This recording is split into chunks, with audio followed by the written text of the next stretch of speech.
Ya niñado, subir al bus con elevador. Este es nuestro trabajo, hacer que tu día a día sea más fácil.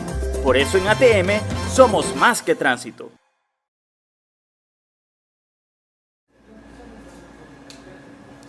Amigos de La Posta, tengan todos ustedes muy buenos días. Mañana fría en la capital, como el día de ayer, el clima está variando bastante. Queremos agradecerles a todos que están ya presentes y que se han unido a la transmisión para compartir este espacio de entrevistas que vamos a tener junto a ustedes. Mi nombre es Jefferson Sanguña y el día de hoy tendré como invitado al economista John Cajas para analizar todo el tema en cuanto a la deuda pública y el aumento del riesgo país. Pero antes de pasar con la entrevista, vamos a agradecer a todas las marcas que hacen posible que nosotros estemos cada mañana junto a ustedes. Un agradecimiento a la ATM de Guayaquil, a Azúcar Valdés, porque detrás de este sobrecito de azúcar hay 180,000 empleos, es decir, 180,000 familias que se ven beneficiadas gracias a Azúcar Valdés. También queremos agradecer a Seguro Sucre y todos los servicios que ellos nos ofrecen, como Mi Seguro, Rueda Seguro, Vive Seguro, Futuro Seguro, es decir, todo seguro gracias a Seguro Sucre. Para más información sobre esta red de servicios pueden visitar sus redes sociales. Y finalmente no me queda más que agradecer a la cafetería que nos abre las puertas todas las mañanas, es decir, a la cafetería Melate. Gracias a ellos por permitirnos tener este espacio de entrevistas y para que ustedes tengan el análisis respectivo de todos los temas que topamos aquí mañana. Gracias a ellos por estar siempre pendientes y por permitirnos estar junto a ustedes. Antes de pasar a la entrevista y como es costumbre aquí en Café La Posta, vamos con las noticias en caliente.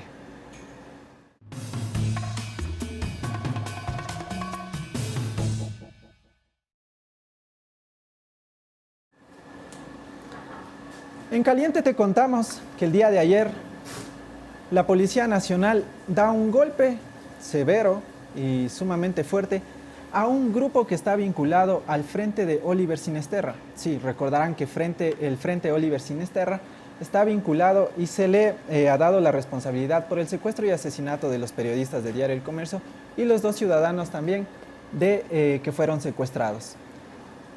¿Cuántas personas se detuvieron? 11 están detenidas, ocurrió el día de ayer y bueno, ahora están ya en las pericias y en las investigaciones necesarias para ver qué va a pasar con estas personas. Es lo que realizó el día de ayer la Policía Nacional. En caliente también te contamos que frente acá a la cafetería se realiza la audiencia del caso Sobornos. ¿Qué fue lo que sucedió ayer? Ustedes habrán visto ya el resumen que nos ayudó Doménica Vivanco, que está pendiente todo el día en la audiencia del caso Sobornos, pero ayer llamó algo la atención ya cuando se estaba cerrando la audiencia del día número 10. ¿Qué fue lo que sucedió? Que el abogado del expresidente Rafael Correa presentó, les llegó un CD donde estarían las pruebas que demostrarían que la investigación donde se da inicio a casos sobornos habría sido obtenida de manera ilegal. La información habría sido obtenida de manera ilegal. Sin embargo, el juez Iván León no aceptó este tipo de prueba porque consideró que ya había pasado el tiempo y ya no estaba dentro de los márgenes que eran necesarios para recibir todas las pruebas necesarias. En caliente también te contamos justamente lo que vamos a comentar el día de hoy, el aumento de riesgo país, la deuda pública y todo lo que está girando en torno al ámbito económico en el que estamos viviendo actualmente. Sobre este tema vamos a hablar con el economista John Cajas. Quédense ya para comenzar esta entrevista.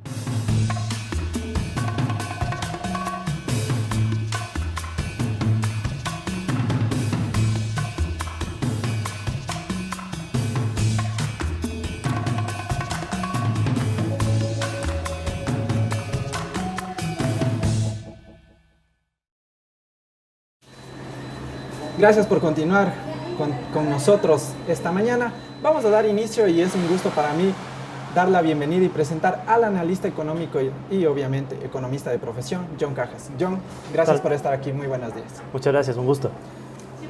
John, el riesgo país sigue subiendo. Somos, si no estoy mal, la tercera por encima de Argentina y Venezuela. Y sube el riesgo país como sube la deuda pública. Y yo pregunto, ¿cómo frenar esto? Estamos en más o menos 1.400 puntos. Sí, exactamente 1.400 puntos. Bueno, primeramente gracias por la invitación. 1.400 puntos que marcó justamente el día de ayer cuando cerró el indicador. Y bueno, pensar en cómo frenar es difícil porque es una tendencia de años. Es decir, algunas personas venimos hablando del tema de la deuda y de cómo las tendencias se están volviendo cada vez más graves ya desde fines del gobierno anterior, el gobierno de Correa. Estamos hablando desde el 2015, fines de 2014, inicios de 2015, ya veníamos con esta tendencia de deuda acelerada. Subiendo. Exacto. Okay. Entonces, pensar en salidas inmediatas es complejo dada esta coyuntura de que aparte de que estamos con un riesgo país alto, como bien sabemos, el precio del petróleo se ha ido cayendo. Estamos ahorita con un precio del petróleo internacional de $45 el barril, lo último que pude consultar hace unos minutos. Y eso implica para el Ecuador un precio del barril de crudo de más o menos $38, por hablar, por poner números redondos. Y que eso también causa problema dentro de la proforma presupuestaria. Evidentemente, que tenían estaba ellos presupuestado en $51. Claro, estaba presupuestado en $51 y tenemos un precio del crudo ecuatoriano que está en $38 por ser generoso. Entonces, bueno, hay que ser justos también en que, bueno, nadie esperaba que el tema del coronavirus se vuelva tan complejo al punto de generar la desaceleración económica en China que estamos viendo, ¿no? Que eso tiene mucho que ver, porque China es un alto demandante de materias primas para mantener su expansión económica, pero más allá de eso, el tema es que es una tendencia que ya vivimos desde hace años. Si el precio del petróleo empieza a volverse frágil, sube el riesgo país, y al subir el riesgo país, el Ecuador tiene que pagar tasas de interés más altas sobre sus nuevos empréstitos, y es más, debemos tomar en cuenta también que el riesgo del país es más que nada una percepción, ¿no? De cómo los mercados intuyen cómo está la economía ecuatoriana. Entonces la intuición es que pese a que nosotros estamos en la mitad, bueno, más de la mitad de un programa con el Fondo Monetario Internacional, hemos recibido ya créditos del fondo, sin embargo los mercados financieros creen que la economía todavía es demasiado volátil a lo que pase a los precios del petróleo. Entonces el mensaje al resto del mundo es que el Ecuador es una economía que sigue siendo frágil y que probablemente si se da algún otro shock más fuerte, quién sabe hasta qué punto sea sostenible el pago de la deuda. Pero justamente antes de llegar a esos temas, vamos punto por punto. Claro. ¿Por qué se produce este aumento? Es decir, ¿qué factores inciden para que el riesgo país aumente y para que no seamos bien vistos de manera internacional? Bueno, como decía, ¿no? El riesgo país no es, o sea, si queremos, no es un indicador que tiene determinantes claros. O sea, no podemos nosotros creer que hay un determinante crucial del riesgo país, porque muchas veces el riesgo país depende, por ejemplo, de factores políticos. Entonces podemos tener una situación política complicada y el riesgo país se nos sube, como más o menos pasó entre octubre y noviembre del año pasado, en donde el riesgo país ya había subido. Por el tema de las manifestaciones. Exacto, por el tema de las manifestaciones, más toda la complicación del gobierno para implementar el programa del Fondo Monetario, que, si se me permite, fue una implementación por lo menos abrupta, improvisada, porque se pudo haber evitado una serie de problemas si se tomaban las precauciones del caso hablando con la gente y siendo más democráticos en las decisiones económicas. Desde su punto de vista, ¿no está bien? ¿No considera que fue un buen trato con el FMI? Para nada, o sea, y más que nada, más que el trato en sí mismo, es también cómo se hace el ajuste. Es decir, estamos acostumbrados aquí a hacer ajustes a las patadas. O sea, yo digo un día, voy a cambiar el IVA, empiezo a mandar esos mensajes. Recordemos que ese era el mensaje inicial, ¿no? La población, bien o mal, se estaba haciendo la idea de qué va a pasar si sube el IVA, y de repente sale un mensaje presidencial a decir no sube el IVA. Hasta el momento todos se tranquilizan, pero de repente quito subsidio a los combustibles de forma abrupta, sin haber tomado previamente alguna decisión, sin haber dado mensajes a la población, sin haber consultado con potenciales afectados. Entonces, obviamente, esa situación de una incertidumbre en las decisiones económicas genera una percepción de riesgo alta del país. Aparte de la propia especulación financiera, ¿no? Porque tampoco hay que olvidar que el riesgo país es un indicador de cómo los especuladores tratan de hacer negocio con la deuda ecuatoriana también. Es decir, son varios factores al mismo tiempo. Entonces, si nosotros ahora tenemos un índice de riesgo país a un nivel muy parecido al que teníamos con esa coyuntura política súper complicada, que incluso ya dudábamos de la continuidad o no del gobierno. Exacto. Entonces, lo que nos está diciendo es que para los mercados financieros, el Ecuador es muy frágil en capacidad de pago de deuda, sea lo que sea que pase. Es decir, si tenemos un pequeño shock, bueno, no tan pequeño, de caída de los precios del petróleo, el Ecuador tiembla. Si tenemos un shock político, el Ecuador tiembla. Y en cualquier ámbito, los mercados financieros consideran que el Ecuador no va a poder pagar su deuda, que es básicamente el mensaje principal que deja el riesgo país. Ahora, aparte de eso, también considerar que no hay cambios de fondo en el país que generen una dinámica diferente en el riesgo país. Es típico ver que en el riesgo país, si cae el precio del petróleo, ¡boom!, aumenta la especulación de que el Ecuador no va a poder pagar a futuro, que es especulación pura, porque obviamente eso depende de muchos más factores. El propio Fondo Monetario, por ejemplo, tiene a la mitad un programa con el Ecuador y no va a querer que se caiga el país, al menos mientras el fondo sigue, porque ese es otro dato. El fondo ya se va, o al menos el programa original se acaba en fines de 2021. Entonces, es una serie de complicaciones que ya, algunos ya las venimos diciendo desde años, ¿no? Pero cada vez, como no se toman correctivos serios, como por ejemplo ajustes drásticos en ciertos gastos y recuperación de ciertas inversiones públicas, esto no va a cambiar. Va a seguir allí. Va a seguir allí. ¿Y qué repercusiones precisamente va a tener todo esto? O sea, por un lado, nosotros venimos con ritmos de endeudamiento agresivos. En este momento la deuda pública ecuatoriana está marcando más de 58 mil millones de dólares, con la deuda externa nada más siendo más de 41 mil millones de dólares, solo deuda externa.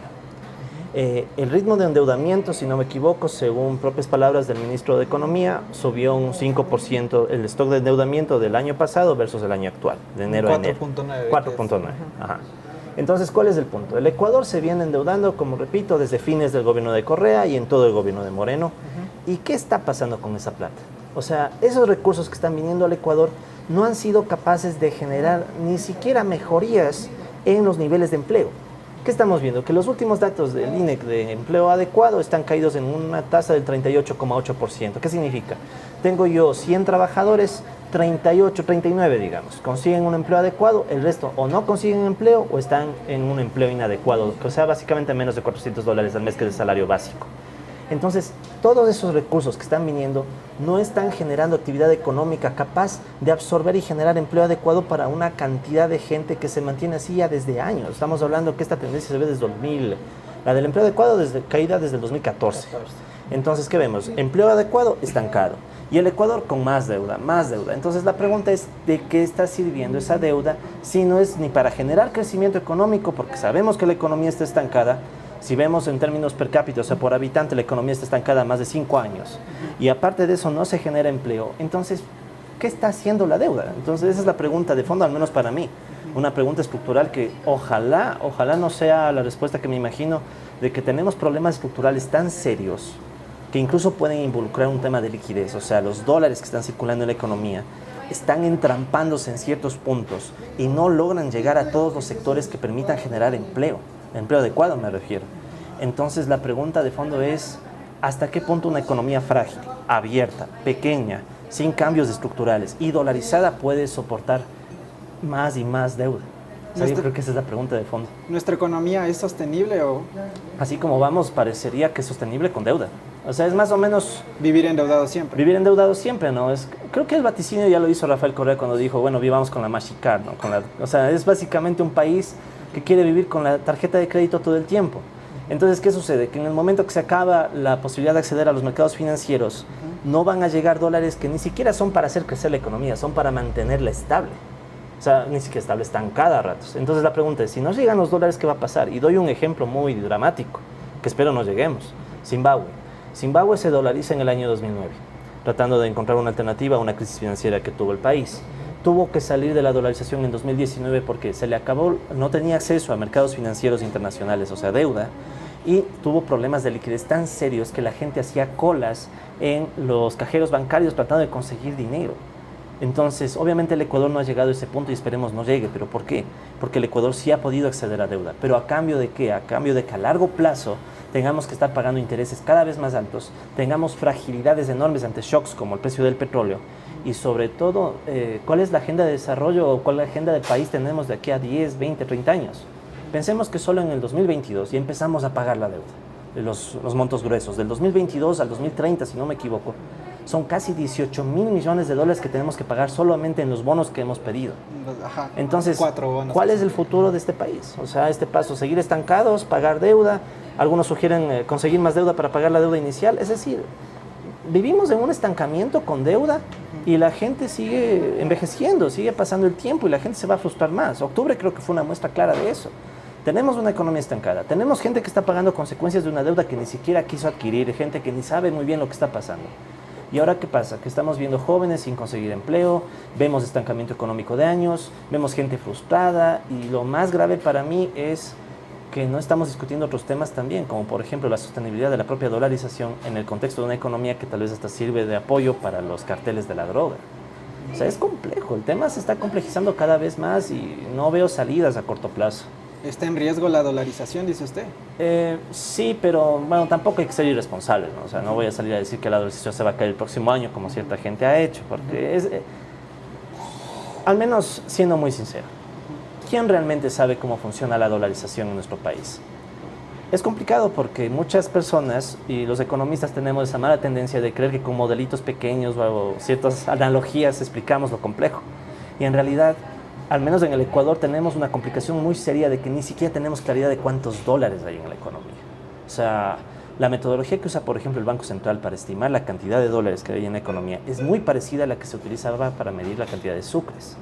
O sea, ya tenemos ahí un pequeño problema. O sea, tan pequeño. ¿Cuántos dólares mismos circulan y en dónde circulan? ¿Cuál es la diferencia con un país con moneda local? Un país con moneda local, por último, puede imprimir dinero y sí, generamos inflación, se genera inestabilidad, pero por lo menos sé a dónde va cierto dinero, puedo canalizar ciertos fondos. En cambio, ¿qué pasa con la dolarización? ¿Sabemos siquiera si muchos dólares están llegando al país, por ejemplo, de grandes exportadores o se quedan en la banca y el sistema financiero internacional?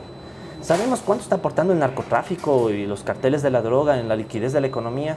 ¿Sabemos cómo los dólares que el sector público obtiene a través de deuda llegan realmente a los sectores informales? Sectores informales que para colmo no están bancarizados, la mitad de la población no tiene acceso casi al sistema financiero formal. Entonces la pregunta es cómo funciona esta economía en donde los dólares tal vez están entrampados en unos sectores y en otros no llegan. Entonces yo creo que personalmente no tenemos muy claro cómo funciona la dolarización todavía. Deberíamos esforzarnos por hacer estudios más rigurosos y más que nada más concretos y aplicados al caso ecuatoriano y a partir de eso ya empezar a decir, bueno, ¿saben qué, señores? Esto va a aguantar, no va a aguantar, pero hasta mientras son puras especulaciones. Por ejemplo, hay algo que yo también critico mucho de todos los economistas en general. Claro. Y es que siempre estamos hablando de sí, la economía no está bien, hay este tipo de problemas, Claro. cada quien tiene su punto de vista de cómo salir. Exacto. Te digo, en algún punto, en algo deberían coincidir todos ustedes para decir, por aquí se puede llegar a solucionar en algo. Claro.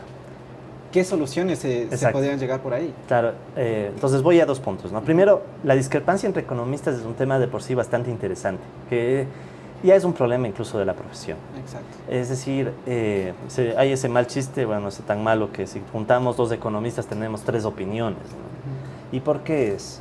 Porque la economía en general, como ciencia, si se le quisiera llamar ciencia, tiene problemas muy serios. Y esos problemas muy serios es que, por un lado, tenemos muchos economistas que se encierran en oficinas, se encierran en sus espacios y creen que solamente desde el pensamiento abstracto, sin contacto con la realidad, pueden entender la realidad. Entonces estamos llenos dentro de la economía de análisis teóricos súper profundos que no se atan a las condiciones concretas, por un lado. Y por el otro lado tenemos en cambio otros economistas que más bien son simplones y quieren estar augurando el desastre siempre, porque tarde o temprano el desastre llega y con eso ganan popularidad, por ejemplo. Entonces, ¿qué sucede? Que en la mitad tratar de encontrar acuerdos es muy difícil porque la economía está atravesada por intereses. Entonces, políticos, económicos también, intereses de diferente tipo. Entonces, eso hace que sea muy complicado llegar a consensos. Eso digamos en términos un poco más amplios del área, que me encantaría hablar de eso, pero ahora hablemos del caso concreto ecuatoriano. Los acuerdos mínimos a los que creo que podríamos llegar los economistas, creo yo, son primeramente de que hay una economía estancada. Y eso no lo digo ni yo ni lo dice otra persona, son los datos. Entonces tenemos que ver cómo enfrentamos una economía estancada. Tenemos que enfrentar una economía con rigidez monetaria. Entonces yo creo que por ahí puede haber un empate, ¿no? O sea, en el diagnóstico. O sea, lleguemos al menos a ciertos acuerdos de, bueno, ¿qué le está pasando a la economía realmente? Hay gente que ni siquiera quiere aceptar que la crisis viene desde el 2015. Hay gente que quiere ver que la crisis es solamente autoinducida, no venía desde antes. Hay gente que no quiere ver, por ejemplo, que existen niveles de concentración económica intolerables en nuestra economía. ¿Cómo es posible que el sistema financiero sea manejado por 4 bancos, 6 bancos, 8 bancos y nada más? Entonces yo creo que podríamos empezar por un diagnóstico serio. O sea, ver las estadísticas, ver las cifras y tratar de empatar en el diagnóstico. Y una vez ahí, bueno, empecemos a debatir las recetas. Usted hablaba también del Banco Central y allí mi pregunta también. Claro. ¿Cree usted que es necesaria una autonomía ya del Banco Central? Siempre en economía, me parece, hay que preguntarnos para qué. O sea, no hay políticas buenas ni malas per se. La dolarización, por ejemplo, no es ni buena ni mala por sí misma, es simplemente una política más. Es como una herramienta. Si yo tengo un martillo y yo uso el martillo, qué sé yo, para poner un cuadro en la pared, puede ser bueno. Si uso el mismo martillo para darle a alguien un martillazo en el ojo, tiene otro fin. Entonces, el mismo martillo no necesariamente es bueno o malo. La economía para mí es eso. O sea, las herramientas de política económica como el Banco Central, depende de para qué se usen, pueden ser buenas o no. Y en el caso concreto de la autonomía, yo más bien me pregunto, ¿para qué se quiere autonomía del Banco Central? Y la respuesta a veces me preocupa y es que, bueno, realmente en este mundo se puede ser autónomos. O sea, seamos un poco cínicos, bueno, no cínicos, realistas. Al hablar de autonomía del Banco Central, en realidad nos está diciendo que bueno, el Banco Central va a dejar de depender de un grupo para depender de otro grupo. Al menos a mí me parece que ese es más bien el mensaje. Porque pensar en eso de la autonomía a mí no me gusta. O sea, sinceramente yo soy un economista, pero también economista político. Y a mí me gusta siempre meter la política de por medio. Y la pregunta es, ok, si el Banco Central no va a responder a cierta agenda del gobierno, del Ejecutivo, que tal vez sea sano o no, ya podemos analizar eso también. La pregunta más bien es entonces, ¿a qué agenda va a responder? Y a mí me preocupa que la agenda a la que va a responder es a ser subsidiaria de un sistema financiero privado cada vez más grande y que se está volviendo como, y ahorita ya se ha vuelto casi el Banco Central en los hechos de este país. Porque pensemos, si no hay dólares circulando, ¿quién maneja la economía, la liquidez? Son básicamente los bancos. Los bancos pueden crear dinero incluso en dolarización y ese es un detalle bien interesante. Los bancos extienden un crédito y muchos asumimos que para extender ese crédito debe haber ciertas reservas, pero en realidad el banco, al menos dentro de ciertos plazos, puede crear más crédito del que sus reservas le permiten, siempre y cuando exista la confianza en el sistema financiero y no haya corridas bancarias. Entonces, ¿qué pasa? Que los bancos se están volviendo en dolarización el gran banco central. Entonces, tal vez el banco central que existe ahora se vuelva un anexo más de ese sistema financiero privado, que tiene una gran desventaja y es que es hiperconcentrado. Entonces, al ser un sistema financiero hiperconcentrado, va a concentrar aún más el poder en pequeños grupos, que ¿quién nos garantiza que van a velar por el interés colectivo? Lo cual no dice que tampoco es que el Banco Central como está ahora esté bien, ¿no? O sea, por ejemplo, yo apelo más bien a algo mixto. ¿Por qué no hacemos que el Banco Central sea, entre comillas, autónomo, pero que responda a cierto control más colectivo? Por ejemplo, ya que no sea el gobierno central el que dirija al Banco Central o de las direcciones, sino que, por ejemplo, sean las facultades de economía. ¿Por qué no puede haber una participación más activa de las mismas universidades, de los estudiantes universitarios, de profesores universitarios y de otras áreas, de otros gremios? Usted dice un poco democratizar la participación. Y democratizar la política económica en general. Es decir, ¿por qué tienen que ser los grandes técnicos teóricos encerrados en unas oficinas los que deciden el futuro de un país?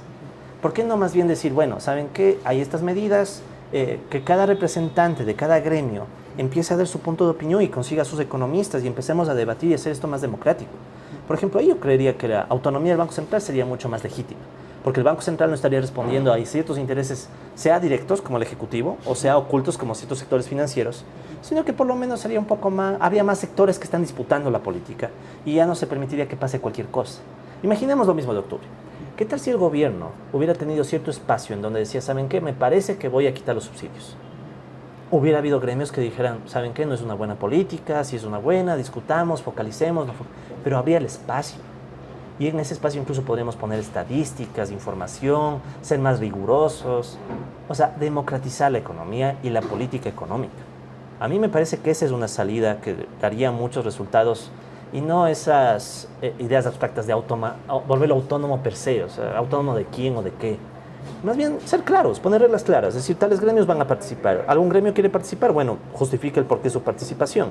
Y una vez construida esa posibilidad de participación democrática, empezar a disputarla ahí la política. Hablemos también el tema, usted hablaba de la focalización. El gobierno está dando más vueltas, por decirlo así, en palabras cotidianas. Se va a focalizar, se va a focalizar. ¿Usted cree que esta nueva focalización va a tener el mismo resultado que ya tuvo en octubre? ¿O por dónde ve usted que se puede llegar? Yo sinceramente no sé si por el tiempo que le queda al gobierno vaya a lograr hacer una gran focalización del subsidio a la gasolina extra, que es uno de los puntales, y el diésel, digamos, que son los dos grandes temas. Me parece que el tiempo ya se le está haciendo muy corto y probablemente se logra una focalización piloto. No creo que lleguemos a más. Porque si se fuera algo más duro, yo creo que lo de octubre, no tanto lo de octubre, pero más bien se va a dar réditos políticos para las elecciones a alguien. Hay que ser cautos que este es año casi electoral. Casi preelectoral. Es prácticamente electoral ya. Ya se están moviendo por debajo las fichas. Entonces, ¿qué va a suceder? Si el gobierno toma otra medida dura, los sectores van a empezar a usarlo como discurso político. Entonces van a empezar a decir, ¿saben qué? Yo estaría, si yo fuera presidente o si yo fuera gobierno, me bajo, no haría esto, aun cuando no lo cumpla, pero se vuelve un caballo de batalla. Entonces el gobierno más bien se va a desgastar más y no sé si el tiempo le dé. Ahora, por el otro lado, en cambio, si el gobierno realmente ya no tiene aspiraciones futuras en términos políticos, es el otro extremo, ¿no? Es el extremo de que ya no tiene nada que perder y ahí sí podría aplicar las medidas. Entonces yo creo que nos faltan poquitas semanas o meses para empezar a ver qué candidatos empiezan a surgir y en función de eso sabremos si el gobierno realmente va a querer ya quemar todas las naves, digamos, y lanzarse a megapolíticas o esperar para que no quemarse y no quemar al candidato. Porque ese también es un tema, ¿no? si se identifica que cierta medida dura se apega a los lineamientos de algún candidato, por más discurso que se ponga, entonces va a ser difícil que el candidato no se queme con la medida del gobierno actual. Entonces ya la variable política empieza a volverse predominante de nuevo, como pasó al inicio del gobierno de Moreno. Lo político era más importante que lo económico, había que enfrentar esta pugna con Correa y etcétera. Igual, estamos en el mismo escenario, me parece. Ahora lo político vuelve a ser súper importante y lo económico se va a retrasar. Pensemos, por ejemplo, en la reforma laboral.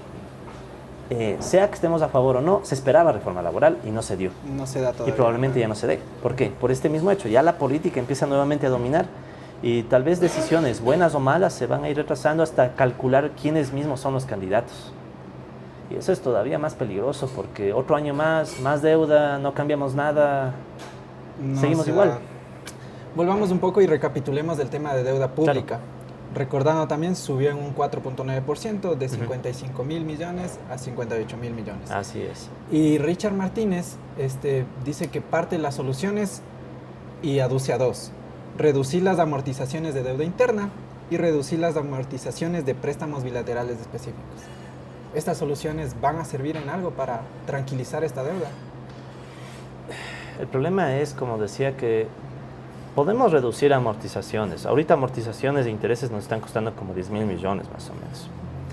Pero yo creo que el gobierno está tomando algunas rutas. Por un lado, ¿no? Se habló el año pasado, recordemos fines de año, la emisión de deuda interna, más o menos unos 2 mil millones de dólares en deuda interna, que es muy probable que se use especialmente para renegociar la deuda con el IES, con el Banco del IES. El Banco del IES, si no me equivoco, tendrá en bonos algo así como unos 7 u 8 mil millones de dólares. O sea, es un monto de casi la mitad de la deuda interna que tiene el gobierno, el Estado.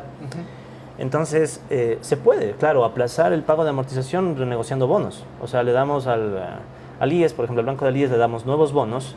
Y si aparte por ahí está sonando que se elimine el Banco del IES, cosa que para mí sería una barbaridad, pero si llegara a pasar, entonces, bueno, por ahí me puedo quitar un poco la asfixia de la deuda interna. Pero el problema es que, en cambio, la deuda externa tiene pagos rígidos que cumplir desde el 2022, que son bonos. O sea, tengo que pagar ya el principal de los bonos. Y eso casi no queda más opción que renegociar con otros bonos, si no cambiamos, obviamente, toda la estructura. Y esa renegociación es complicada porque, ¿qué significa? ¿Qué es lo que está haciendo históricamente el Ecuador? Se endeudan 1.000 millones, 2.000 millones, 600 millones en bonos a 10 años, a 8 años, 7 años, tasas del 7, el 8, llegamos hasta el 10, 12%, o sea, tasas ridículas. Y si no cambia nada, probablemente si lográramos renegociar sería para lo mismo, para seguir pateando la pelota a futuro, pero con saldos más altos de deuda, porque tenemos que seguir pagando intereses altos, o sea, seguimos pateando a futuro la pelotita. Entonces, solamente reducir amortización e intereses ya no creo que es suficiente. Es hora de pensar en reformas estructurales. Y es ahí donde vamos a chocar más los economistas, porque es hora de pensar, bueno, ¿qué está provocando que el Ecuador siga endeudándose?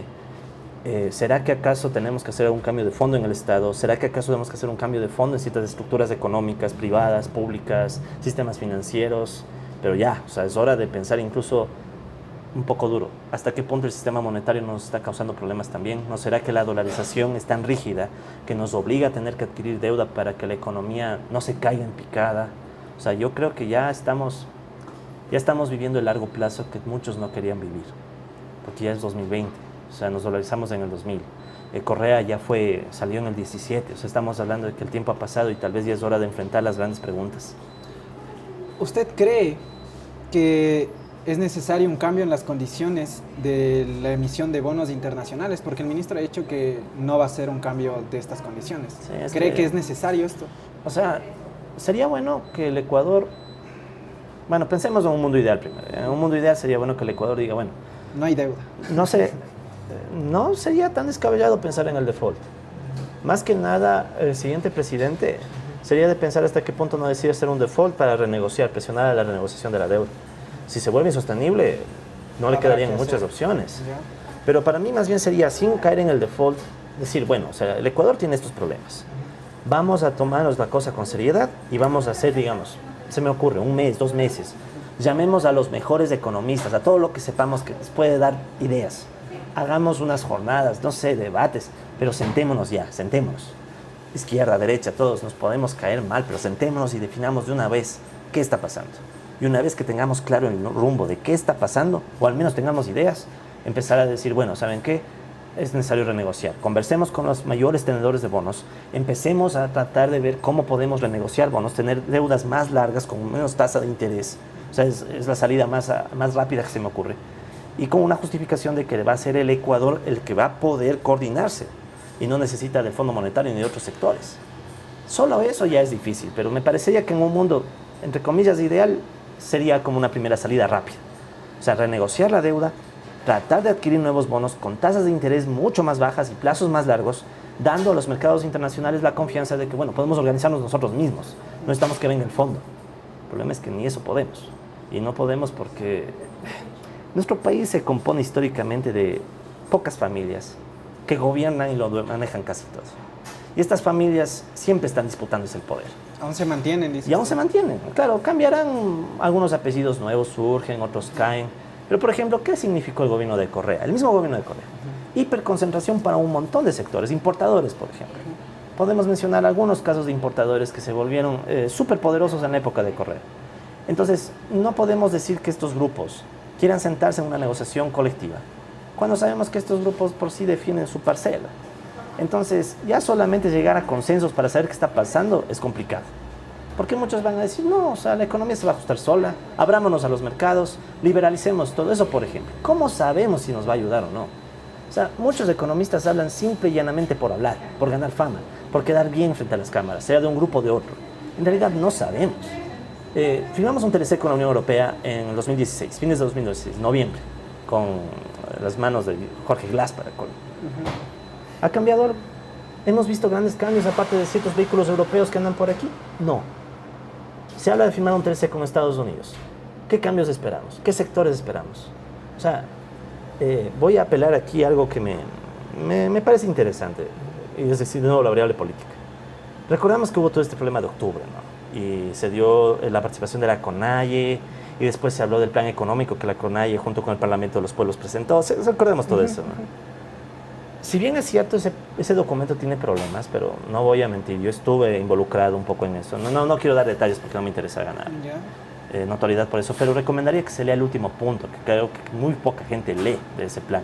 El que presentó la CONAIE. El que presentó la CONAIE, que en realidad no es solo de la CONAIE, sino de un Parlamento de los Pueblos, que era básicamente varios grupos sociales que intentaron sacar algo. El último punto de ese proyecto, de ese intento de plan, porque en realidad es un intento de plan, dice algo que a mí me parece que es bastante coherente. Sugiere que formemos un espacio en donde democráticamente cada quien con su representación vaya y discuta la política económica. O sea, dice que en un plazo, bueno, los plazos habría que ver si es que son viables o no, pero dice crear un espacio en donde todos participemos y digamos, bueno, estoy de acuerdo, no estoy de acuerdo con esta medida, presento mis datos, mis justificativos, pero ya, democraticemos la economía. Si no hacemos algo así, si no tomamos y damos la vuelta a la página y empezamos a pensar fuera de la caja, ¿qué va a pasar? Vamos a seguir con lo mismo, van a pasar otros 10 años, el Ecuador seguirá estancado, el deterioro social va a ser peor. Entonces yo digo, ¿por qué no intentar crear espacios de democratización de la política económica? Y ahí podremos sacarnos, por último, caernos a golpes entre economistas, pero algo saldrá. O sea, por lo menos se dirá, bueno, al menos hemos llegado todos a acordar que hay que renegociar la deuda, por ejemplo. O que estamos todos de acuerdo de que si las tendencias siguen, el empleo no va a mejorar nunca. Que tal vez la liberalización de todos los sectores no es sana, o sea, pero... Llegar a un punto concreto y entre llegar todos. A un punto. Usted menciona que le pareció y le llamó la atención esta propuesta de la CONAIE. Sí. Aparte de esto, ¿qué otros puntos usted destaca que podrían funcionar o que podrían estar aplicables a la economía actual? Ya, ese punto que me parece del último es un punto en el que creo que habría más acuerdo si es que realmente hay sinceridad de discutir la economía. Por eso hice alusión a este último punto, ¿no? Porque se me haría raro que alguien diga no estoy de acuerdo y no quiero discutir, porque significaría que entonces quiere mantener el oscurantismo, ¿no?, en economía. Pero dejando de lado ese otro punto, hay cosas que ya me parecen interesantes ya por mi propia posición política, ¿no?, obviamente. Y también como, digo a temas concretos ya técnicos, claro, un poco. Por ejemplo, revisar la tasa impositiva a ciertos grupos económicos. Tenemos grupos económicos a los cuales, si se les pudiera elevar la tasa impositiva, el impuesto a la renta, se podría recaudar, creo que el plan de la CONAIE como algo así de unos 1.200 millones de dólares de recaudación. Pero solamente por poner ejemplos, ¿no? ¿Por qué no pensar que a ciertos grupos económicos, los más grandes, los identificados por el SRI, se les cargue una tasa impositiva del 30 o 35% del impuesto a la renta? Alguien puede decir, no, con eso les vamos a matar, les vamos a desincentivar la inversión. Hay países, que si no me equivoco, Brasil, por ejemplo, tiene 35%. El mismo Estados Unidos antes de Donald Trump tenía 30%. Colombia creo que tiene una tasa también mayor. Es decir, ¿por qué Ecuador no dice, focalicemos, así como los subsidios, que estoy de acuerdo, focalicemos los subsidios, pero obviamente de forma inteligente, focalicemos también ciertos impuestos? El impuesto a la renta me parece que es el más directo. O sea, hay grupos económicos que en crisis siguen ganando. La banca, con todo respeto, pero ¿cómo es posible que la banca gane sus mayores utilidades de la historia en un año de estancamiento? Más de 650 millones más o menos de utilidades bancarias en el año pasado. ¿Por qué no cargar un impuesto inmediatamente al sector financiero oligopólico? ¿Por qué no empezar a ver qué sectores siguen lucrando aún en crisis y empezar, primero, a cargar más tasas impositivas? Y segundo, ¿por qué no empezar a replantearnos la propiedad? O sea, no solamente los impuestos, sino la propiedad. ¿Es adecuado para la economía que tengamos una hiperconcentración financiera? ¿Es adecuado que tengamos mercados, por ejemplo, el mercado de la carne, el mercado de la leche, el mercado de una serie de alimentos hiperconcentrados? O sea, yo creo que las medidas ya van por ahí, o sea, medidas duras. Ahora, claro, repito, esas son medidas que van acorde a mi perspectiva de la economía, ¿no? Entonces ahí es donde va a haber más choques, pero no sé por dónde más. La otra opción es liberalicemos todo y santiguémonos a que la liberalización nos salve. Y quién sabe, o sea, eso es casi lanzarse al vacío. La relación entre salario básico y productividad. El salario básico sube en un 51.5% a 51.5%. Y la productividad baja 7.25%. Sí. Hay años tal vez, entre qué año y qué año. Sería bueno saber ese Este año, tendría que consultarlo. Sí, sería de ver de qué año a qué año. Pero fue del último estudio que salió. Ya. Claro, aumenta el salario, baja la productividad. Y obviamente, este aumento de salario tiene que ver con que la mano de obra sigue siendo más costosa. Ya. En ese sentido, ¿de qué manera estos dos algún día van a tener una relación que puedan coexistir entre ambos y pueda ayudar también a la economía en sí? Claro, claro. O sea, yo planteo la duda desde la hipótesis de partida. El salario es alto, y ahí viene la pregunta, igual para nosotros con toda sinceridad, con 400 al mes, ¿qué se hace en este país? Y siendo franco, y por cierta experiencia incluso personal, creo que con $400 no se hace tanto que digamos. Obviamente que también el problema de productividad es claro, o sea, no hay que negarlo, o sea, hay un problema de productividad, pero la pregunta también es, ¿será que, solo por poner un caso, ¿será que el salario del Ecuador es alto en comparación a otros países por el dólar, mientras que internamente el salario es bajo? Me parece que existe ese efecto. Habría que estudiarlo, pero claro, internamente... porque a nivel de América, si no estoy mal, es el tercero mayor. Hay que tener cuidado en esas comparaciones también. O sea, yo soy más cauto porque no se puede solo comparar, paso a dólares los salarios y comparo, porque también hay que ver si es que vale la pena o no. El peso de una moneda y otra. Claro, paridad de poder adquisitivo, que es lo que llamamos en economía, o sea, ver hasta qué punto es necesario no ver cuál es el poder de compra de cada salario. Ese es otro tema. ¿Cuál es el poder de compra del salario aquí? O sea, ¿es el salario per se o tenemos un problema de apreciación del tipo de cambio real debido a una afectación más monetaria? ¿Qué significa eso? Por ponerlo simple, si los dólares empiezan a escasear en la economía, el dólar va a volverse más necesitado, porque es más escaso. Entonces, ¿qué puede suceder? Que entonces los precios se empiezan a ajustar a una cantidad más pequeña de dólares. Entonces, ¿qué puede estar pasando? Puede ser que la cantidad de dólares que tenemos en la economía, afectada por estos flujos de deuda externa, por un sector público que tal vez se come todos los dólares y no los hace fluir, sectores externos que solo se cogen los dólares, por ejemplo, exportadores que no logran que los dólares fluyan, etc. ¿Qué tal si eso también está generando distorsiones que hacen que el Ecuador se vuelva un país caro? O sea, nadie me puede decir que no a priori. Yo no he visto un estudio que afirme ni refute eso. Yo, por ejemplo, creo con otras personas que se puede hacer un estudio así. O sea, ¿hasta qué punto no es también un tema monetario? O sea, o solamente es un tema de productividad. Yo personalmente creo que es también un tema monetario, porque son 20 años de una economía rígida con una sola moneda. Entonces yo creo que esa paradoja de un salario alto tal vez en comparación a otros países, pero bajo a nivel interno, tiene que hacernos replantear de, bueno, ¿es el salario nada más? ¿O será que tenemos una distorsión monetaria? Y es facilito de pensar en esto. Colombia, ¿cómo nos gana? Devalúa. Perú, ¿cómo nos gana? Devalúa. Chile, devalúa. Todos devalúan. Es el libre ejercicio del propio mercado. El mercado tiene que ir ajustando sus precios. ¿Y qué pasa? Que los demás países pueden ajustar sus precios, van devaluando para poder ganar cierta competitividad. El Ecuador no puede devaluar. Entonces, obviamente que eso también nos va a golpear. Ahora, si eso debe entonces, el Fondo Monetario de hecho ya habla de este problema, o sea, hay un problema de apreciación del tipo de cambio real, o sea, los precios del Ecuador comparados a otros países son demasiado altos. Y la sugerencia que uno diría, bueno, bajemos el salario, ¿no? O liberalicemos para que los salarios bajen y ganemos competitividad. Viene el siguiente tema, ¿en qué sectores? Pensemos, ¿cómo el Ecuador se ata al resto del mundo? No son muchos los sectores realmente, petróleo, banano, camarón, algunos otros primarios y por ahí productos diversificados. Pero los principales son primarios. 80% de lo que exportamos es primario. Entonces, realmente, si el Ecuador quiere ganar competitividad, ¿qué es lo que se sugiere? Bajemos salarios de los sectores primarios. Porque esos serían los sectores que van a competir. Pero, y de nuevo, la pregunta es, ¿y hasta qué punto esos sectores primarios, cuando crecen, realmente ayudan al resto de la economía? Tanta economía informal que hay en el país. ¿Realmente se beneficia de estos exportadores? Hay muy pocos exportadores que controlan la mayoría del comercio internacional. ¿Será que esos exportadores ayudan realmente a sacar a la economía informal o no? Entonces, si no tenemos un estudio serio que nos diga si sí o si no, estamos especulando. Entonces, yo no creo que el salario por sí es el problema. Y liberalizar la economía para que flexibilicemos el trabajo, el salario baje, no le veo que nos ayude. Y aparte de eso, ¿qué tal si con eso golpeamos la capacidad de compra de la gente? Podemos generar más bien una ola recesiva mayor, porque entonces cae la demanda, la gente tiene menos recursos para comprar y los negocios tienen menos capacidad de venta, lo que ya ha estado pasando.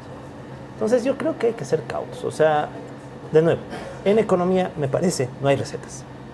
Lo que hay es un montón de intuiciones que si no les ponemos carne y datos reales, no sabemos a dónde nos lleven. Bien nos pueden servir como bien nos pueden afectar. Entonces yo creo que a priori el salario, yo incluso me pregunto, ¿cómo se define el salario en este país? O sea, este país es el país de la improvisación, entonces deberíamos primero dejar eso. O sea, en vez de estar improvisando y dejar que nuestros dogmas dominen, ya sentémonos, planifiquemos, estudiemos. Pongamos soluciones. Y por último, si nuestras soluciones no son aceptadas por los otros, que den razones.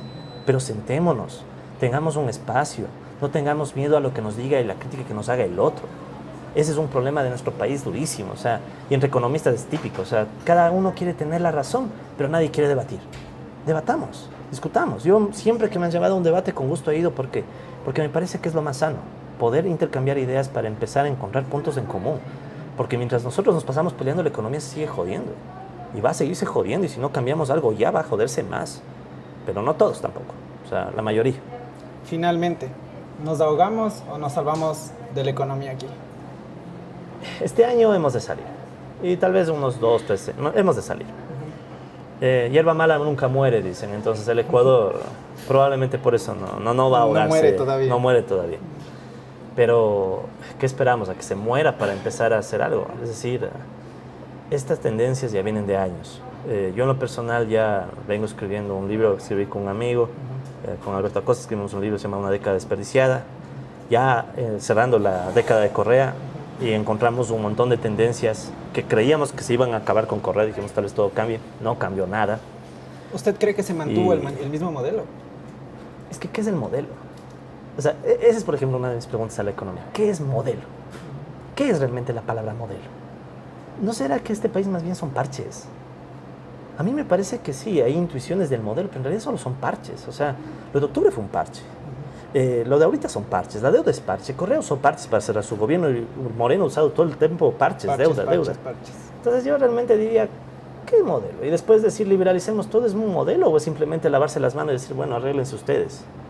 Algo que se me estaba escapando, de llegarse a confirmar aquí un caso de posible coronavirus, igual afectaría fuertemente a la economía de acá, seguiría igual.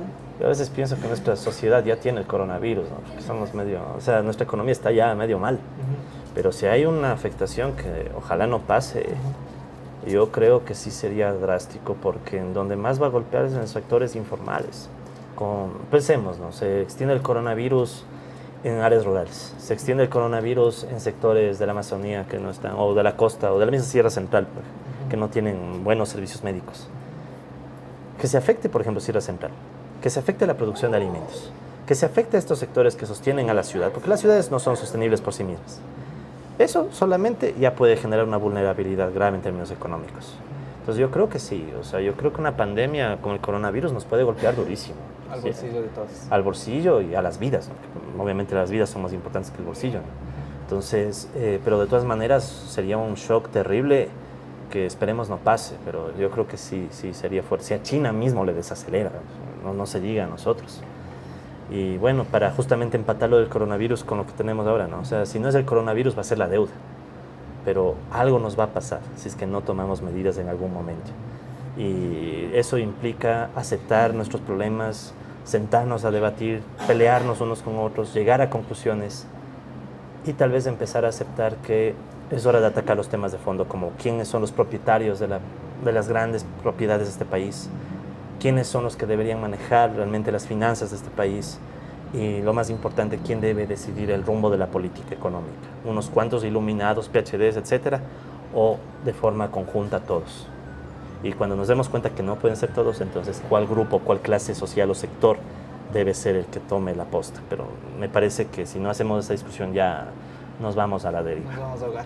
Muchísimas gracias, John, por su tiempo. Va, es un gusto. Muchísimas gracias. Gracias a todos ustedes, amigos, por haber estado con nosotros durante toda esta entrevista. Les recordamos, el día lunes volvemos. El día lunes estará en esta silla la doctora Rosalía Arteaga para hablar sobre el tema de posiblemente eliminar el Consejo de Participación Ciudadana. Estará junto a ustedes Anderson Boscan entrevistando a la doctora Rosalía Arteaga. No me queda más que despedirme. Muchas gracias por estar conectados con nosotros. Tengan todos ustedes un buen fin de semana.